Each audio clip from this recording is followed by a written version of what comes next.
এদিকে হাইকোর্টের নির্দেশের পর প্রাথমিক নিয়োগে ওয়েমার দুর্নীতি খুঁজতে অল আউট অভিযানে নেমেছে সিবিআই গোয়েন্দারা। পরপর 4 দিন এস বসুরায় অ্যান্ড কোম্পানির অফিসে তল্লাশি চালাচ্ছে কেন্দ্রীয় এজেন্সি।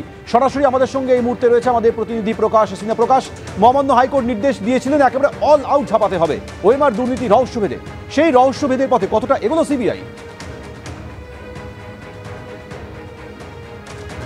এখন আমরা দেখতে পাচ্ছি মঙ্গলবার, বুধবার, বৃহস্পতিবার পর আজকে ফের শুক্রবার সকাল 10:30 নাগাদ সিবিআই এর গোয়েন্দারা পৌঁছে গেছেন এস বসুরায় কোম্পানির অফিসে।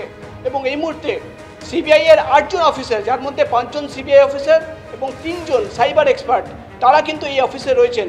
অর্থাৎ সংখ্যা বাড়ানো হয়েছে। গত 3 দিন আমরা দেখলাম যে 6 জন থাকতো, 2 জন সাইবার এক্সপার্ট এবং 4 জন সিবিআই অফিসাররা, কিন্তু সেই সংখ্যা আজকে বাড়ানো হয়েছে।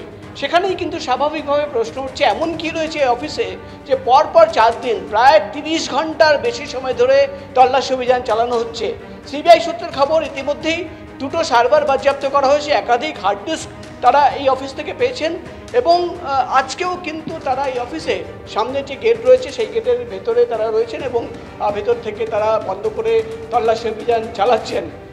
একদিকে যেমন, যেটা সিবিআই সূত্রের খবর, মিরর ইমেজ তৈরি করা হচ্ছে, অর্থাৎ যে হার্ড ডিস্ক বা যে সার্ভার রয়েছে তার একটা মিরর ইমেজ তৈরি করার চেষ্টা চলছে।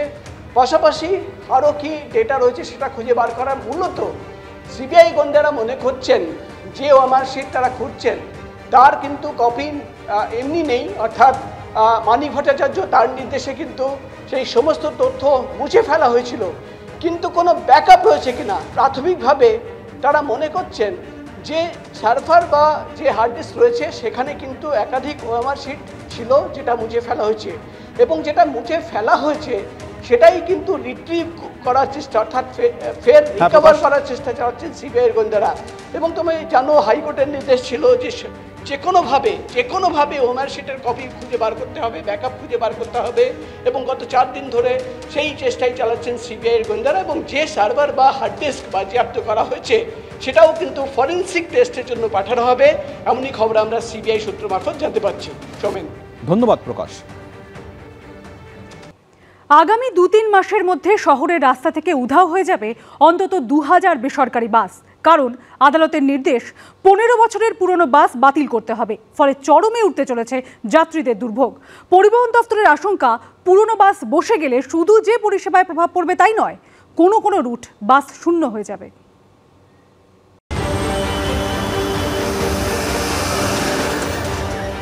বৃদ্ধ হয়েছে বহু বাস, সেই সঙ্গে তার জীর্ণ শরীরে বাসা বেঁধেছে দূষণ।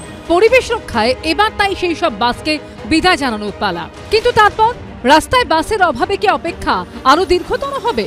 আরো বাড়বে যাত্রী দুর্ভোগ? আশঙ্কা সেরকমই। একটি জনস্বার্থ মামলার ভিত্তিতে 2009 সালে কলকাতা হাইকোর্ট নির্দেশ দেয় 15 বছর পেরিয়ে যাওয়া বাস পরিবেশের স্বার্থে কলকাতা শহর এলাকায় চালানো যাবে না। ওই নির্দেশকে চ্যালেঞ্জ করে সুপ্রিম কোর্টের দ্বারস্থ হয় বাস মালিকদের সংগঠন। কিন্তু সুপ্রিম কোর্ট বিষয়টি ফেরত পাঠিয়ে দেয় কলকাতা হাইকোর্টে।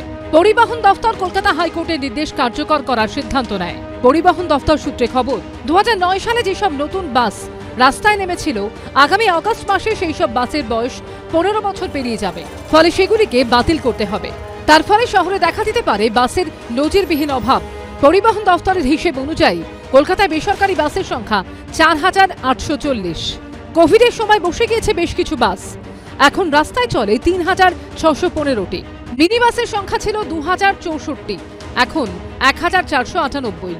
এগুলির মধ্যে 15 বছরের পুরনো হয়ে গেছে এমন বাসের সংখ্যা প্রায় 2000। পরিবহন দফতরের আশঙ্কা, 2000 বাস বসে গেলে শুধু যে পরিষেবায় প্রভাব পড়বে তাই নয়, কোনো রুট বাস শূন্য হয়ে যাবে। সিটিআই থেকে আপনার ধর্মতলা একটাও বাস, মিনি বাস একটাও বাস থাকবে না। Kadamtala Dharmatala, B garden Dharmatala, botanical garden Dharmatala, Shibpur tram depot এরকম অসংখ্য রুটের বাস, মিনি বাস একটাও বাস থাকবে না, এরকম রুট আছে। কিন্তু যাত্রীদের স্বার্থে, কর্মীদের এবং তার পরিবারদের স্বার্থে সব পরিবহন দপ্তরকে এক্ষুনি চিন্তা করা দরকার, যাতে বাস, মিনি বাস রাস্তায় অন্তত থাকে। গণপরিবহনের বিকল্প তো আর গণপরিবহনই, অন্য কিছু হতে পারে না। এই পরিস্থিতিতেও নতুন বাস নামানোর কথা ভাবতে পারছেন না অনেক মালিকই। এইটুকু বলতে পারি, একটা হিউজ ভ্যাকেন্সি ডিক্লেয়ার করতে চলেছে বিভিন্ন মোটর ভেহিকলসগুলো। কিছু পারমিট দেওয়ার জন্য সরকার চেষ্টা করছে, কিন্তু যারা গাড়িতে উৎসাহী হতে, মানে ব্যবসায় উৎসাহী হতে মালিকদের মধ্যে সেরকম আগ্রহ কিন্তু চোখে পড়ছে না। এই পরিস্থিতিতে যাত্রী সামনের যে অসুবিধা হবে তার জন্য আমরা ক্ষমা চেয়ে নিতে পারি, এর বাইরে আমাদের তরফ থেকে আর কি বলার থাকতে পারে। পরিবহন দপ্তর সূত্রে খবর, করোনার সময় বন্ধ হয়ে যাওয়া রুটে চলাচল করত এমন বেশ কিছু বাস বসে আছে। পরিস্থিতি সামাল দিতে সেগুলিকে পারমিট দিয়ে নতুন রুটে চালানো হবে, তবে তাতেও বাসের ঘাটতি মিটবে বলে মনে হচ্ছে না। অরিত্রিক ভট্টাচার্য রিপোর্ট, এবিপি আনন্দ, কলকাতা।